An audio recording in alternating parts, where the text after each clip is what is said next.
宅男平時多數沉醉喺自己嘅世界，但有時佢哋對於某啲事情嘅執念會導致可怕嘅後果。1988年嘅宮崎勤連續幼女誘拐殺人事件，2008年嘅加藤智大秋葉原無差別殺人事件，都係一啲日本宅男震驚世界嘅案件。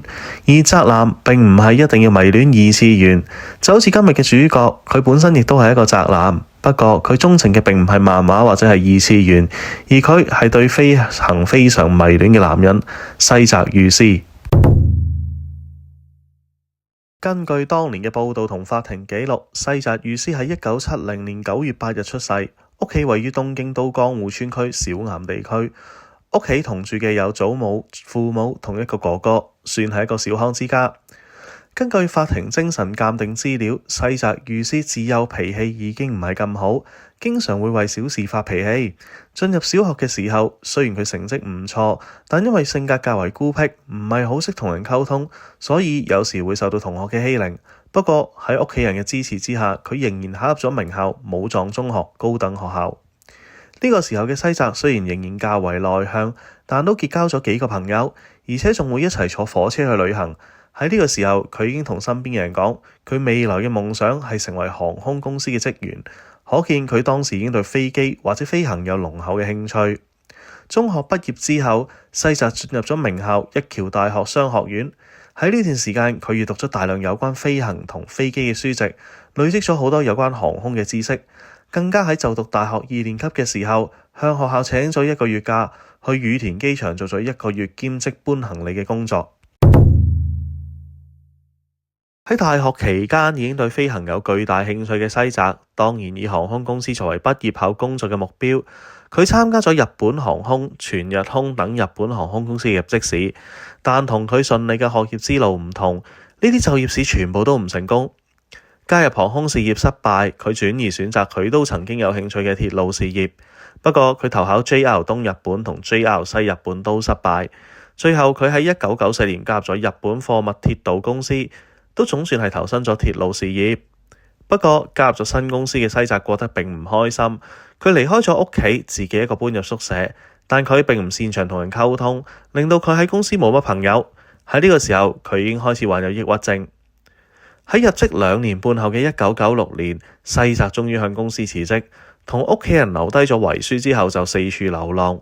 曾經試過想自我了結生命，但唔成功。最後因為冇晒錢，就返返去父母嘅屋企。雖然西澤有接受抑鬱症嘅治療，但病情並冇改善。佢亦都有嘗試揾工，但亦都係唔成功。自此，佢開始長期唔出門，留喺屋企入邊。長期留喺屋企嘅西澤非常鍾意打機，當中有對飛行模擬器呢款遊戲非常沉迷。因為可以沉醉喺佢最鍾意嘅飛行世界入邊，佢甚至出現咗我已經訓練夠啦，可以自己揸真正飛機嘅諗法。除咗打機，西澤當然會上網睇關於飛行相關嘅資訊。有一次，佢喺網上睇緊羽田機場嘅平面圖嘅時候，發現機場保安上有一個漏洞。佢之後向當時嘅運輸部門、全日空、日航大樓、東京警察署等唔同嘅機構發信，指出羽田機場嘅呢個漏洞。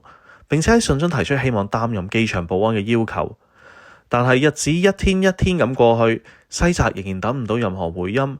佢甚至打電話去機場管理當局，講出機場嘅漏洞同希望擔任保安嘅要求。不過最後得到嘅只有無情嘅拒絕。喺呢個時候，佢萌生咗一個可怕嘅諗法：如果我真係可以用機場呢個漏洞劫機，咁就可以證明自己正確，而且仲可以追究各方嘅責任。西澤選擇咗當時最先進嘅波音747-400D 作為目標。佢首先買咗由羽田飛往大阪伊丹同北海道新千歲機場嘅機票，然後再準備咗刀、膠帶同手套等用品。雖然西澤同屋企人表示係想去北海道旅行，但屋企人都擔心佢情緒問題，唔俾佢去，仲收埋佢嘅行李。當西澤發現行李唔見咗嗰陣，就大發雷霆，最後搶返行李離開咗屋企。之後佢入住咗 JR 濱松站附近嘅一間膠囊旅館，退房後就準備去羽田機場。不過途中佢發覺行李嘅刀俾屋企人拎走咗，佢就去買咗把生果刀，再去羽田機場。西澤去到羽田機場辦理好登機手續，進入機場航運大樓，再確認機場嘅狀況冇變化之後，又再去咗買菜刀，準備第二日實行佢嘅劫機計劃。1999年7月23日，西澤實行咗佢嘅劫機大計。首先佢辦理咗日航101航班去伊丹機場嘅登機手續，再將有刀具等嘅包裹放入託運行李入邊，然後再辦理全日空61同83號航班嘅登機手續。然後西澤乘搭101航班去伊丹機場，把握託運行李有刀等物品都會運送到目的地嘅機會，拎返行李之後，再將行李託運，然後再搭102航班返羽田機場。當返到羽田，拎返行李之後，西澤就去廁所撕咗行李標籤，再經由行李領取處旁邊未受監控嘅職員通道返回候機室。然後喺攜帶武器嘅情況之下，佢上咗前往北海道新千歲機場嘅全日空61號航班。1999年7月23日上晝11點23分，全日空61號航班從羽田機場起飛，機上包括西澤在內有517人。航班起飛冇幾耐，西澤就解開安全帶，喺手提行李拎出刀，走向其中2名空中服務員嘅位置，威脅佢哋帶佢去駕駛艙。當時51歲嘅機長長島直之已經接到空服員報告，並且同羽田當局報告發生咗劫機事件。之後西澤強行入咗駕駛艙。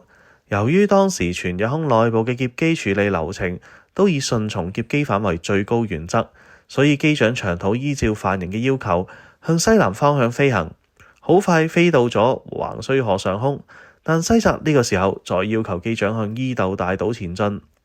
副機者古賀和幸期間亦被西澤趕咗出駕駛艙，駕駛艙只剩低機長同西澤2個人。然後西澤再要求機長前往橫田空軍基地，機長亦都順從佢意見，喺伊豆大島上空再掉頭。不過只係命令機長嚟控制飛行，似乎已經唔能夠滿足到西澤，佢進一步要求親自駕駛。但機長長島顧及機上500幾人嘅性命，當然拒絕西澤嘅要求。西澤覺得好嬲，佢用刀刺傷機長，然後坐上咗駕駛座，開始自己嘅真實飛行模擬器。但真實嘅飛行操控又點會係打機咁簡單呢？飛機不斷急降，甚至觸發咗近地警告系統啟動。雖然機上嘅乘客唔知道自己坐嘅航班已經被劫持，但機上有1男1女已經察覺到唔妥。佢哋係搭乘今次航班嘅資深機長山內純二同1名女性空服員。佢哋行進駕駛艙，同被趕出駕駛艙嘅副機長古賀等人了解事件，察覺到駕駛艙內好似冇咗機長嘅動靜，決定同副機長古賀一齊撞開駕駛艙嘅大門，並合力制服西澤。空服員呢個時候發出廣播通知乘客航班被劫持，並且要坐好。然後飛機喺山內同古賀控制之下，立即爬升上安全嘅高度。而機上雖然有醫生為機長長島急救，但最後佢都宣告不幸死亡。下晝12點14分左右，經歷被騎劫嘅全日空61號航班喺羽田機場降落，被制服嘅西澤則被警方拘捕。遇害嘅機長長島直之據說曾經將飛機設置為保持動力，令到航班避免失速墜毀嘅最壞情況。佢事後獲時任首相小淵惠三同交通大臣川崎二郎頒授瑞寶章，表揚佢盡忠職守、捨己為人。另外，長島、山內機師同古賀副機長等人亦於2000年獲得航空公司飛行員協會國際聯合會向航空公司機組人員頒發嘅民航業界最高榮譽北極星獎。而犯人西澤裕司最後被判終身監禁，至今仍然喺千葉監獄服刑。2014年，西澤因為獄方禁止佢同民間受刑人支援團體有書信往來而提出訴訟。2015年獲得勝訴，而再度受到日本社會矚目。而西澤發現嘅機場漏洞喺劫機事件之後，當局亦都立即研究並且採取措施堵塞，例如所有隨身行李都要經過 X 光機檢查，一啲原本冇人看守嘅通道都加強咗保安等等。不過無論有咩補救措施都好，一切都已經太遲。原本擁有幸福家庭嘅機長長島直之都已經失去咗寶貴嘅生命。如果當局一早正視西澤提出嘅安全漏洞，或者今次宅男劫機嘅悲劇就唔會發生。鍾意呢條片嘅朋友記得 Like、Subscribe 同 Share 啦。我哋嚟緊會為大家帶嚟更多嘅奇聞異事。